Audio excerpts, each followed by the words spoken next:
Sveiki. Norėdami sukurti atminimo puslapį žmogui, spauskite Sukurti artimojo atminimo puslapį arba Prisijungti. Jeigu esate užsiregistravęs, įveskite savo prisijungimo duomenis, elektroninio pašto adresą bei slaptažodį. Jeigu esate naujas vartotojas, skiltyje Registruotis įveskite savo elektroninio pašto adresą bei susikurkite slaptažodį.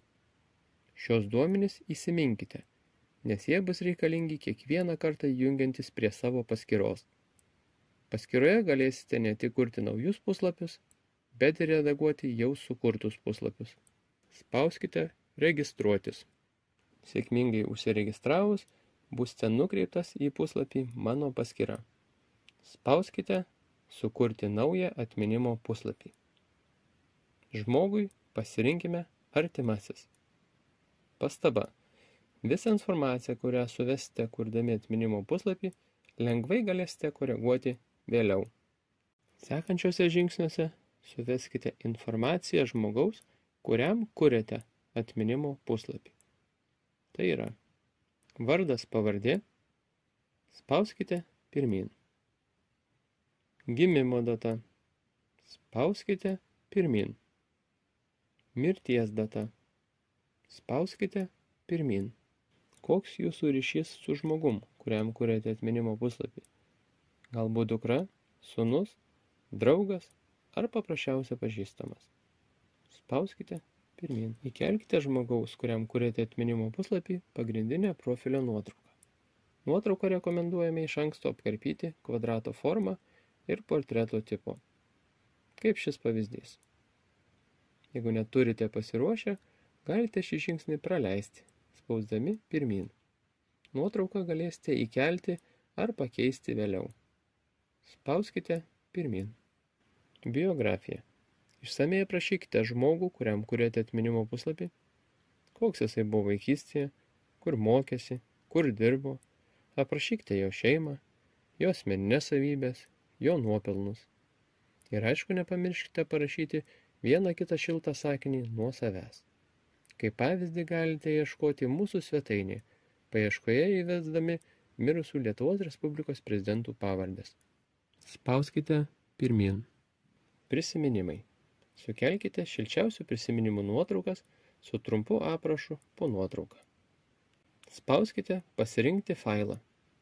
Pasirinkite norimą nuotrauką. Šalia esančiame langelyje aprašykite nuotrauką. Norėdami pridėti daugiau nuotraukų, spauskite Pridėti eilutę. Taip viena po kitos sukelkite visas norimas nuotraukas.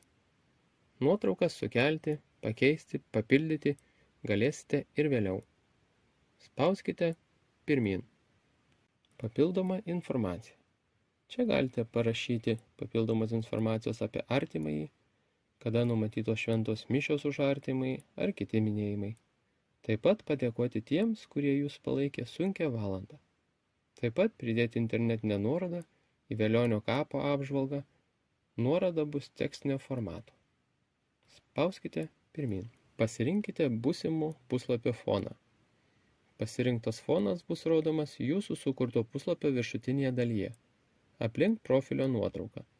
Kiekvienam pasirinktam fono paveiksliukui automatiškai priskiriama viso ekrano fonų atspalviai. Foną bet kada galėsite keisti.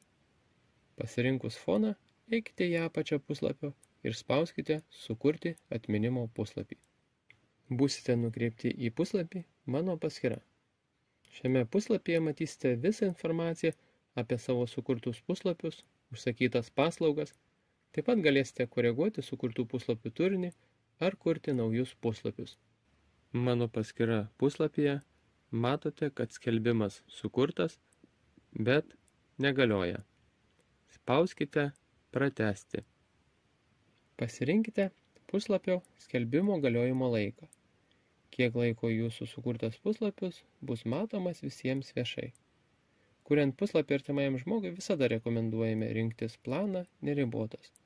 Optimaliausias planas, kuris greit atsiperka, nereikia rūpintis, kada pratęsti ar kai pakyla kainos. Spauskime Pirkti. Suveskite prašomus duomenis. Pasirinkite mokėjimo būdą, Susipažinkite su taisyklėmis, spauskite apmokėti. Sėkmingai apmokėjus, naujame lange spauskite grįžti į puslapių valdymą.